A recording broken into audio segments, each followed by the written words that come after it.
Living around these parts, we know that Greensboro's named for General Nathaniel Greene, who led American Revolutionary troops at the Battle of Guilford Courthouse.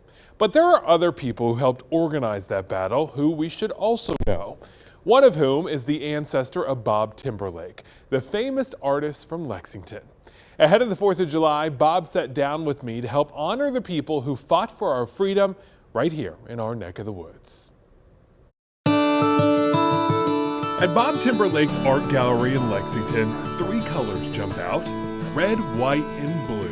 Oh, I love our country. There's no question about that. It just comes from my forefathers, the respect I have for them, what they did, what they sacrificed, especially right here in this area. One of his forefathers was Valentine Leonard, a tailor who at the age of 55 joined the Revolutionary Army and who with his friend Woolrich Fritz helped raise armies for General Nathaniel Greene for the Battle of Guilford Courthouse. They were willing to give up their lives for freedom. They ended up raising about 1,200 to follow.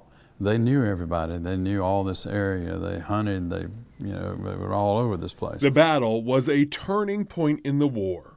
Despite losing, the revolutionaries took 25% of British General Cornwallis's army, forcing him north to Virginia for the final battle of the war. The Americans won that in October of 1781, clinching their freedom. But a month afterwards, British loyalists murdered the 2 men who recruited the armies, Fritz and Leonard. Some of them got together and decided they wanted to take it out on these 2 men. Supposedly he was holding this Bible, reading by the fire, and shot through the head, and he fell to the ground. 243 years later, you can still visit the graves of Fritz and Leonard at Pilgrim Church in Lexington. Why is this so important for people to know about?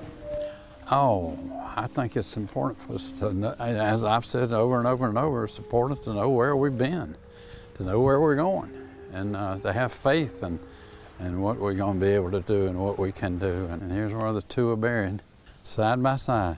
There we go. Yeah.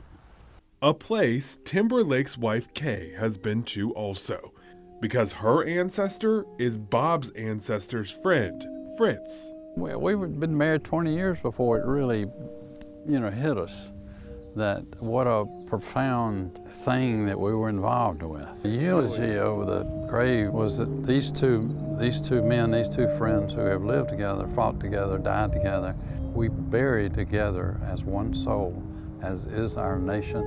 One intertwined soul that now lives on in Bob and Kay's children and grandchildren. But they believed in something so strong that it was worth everything to fight for it. I hope we don't forget that.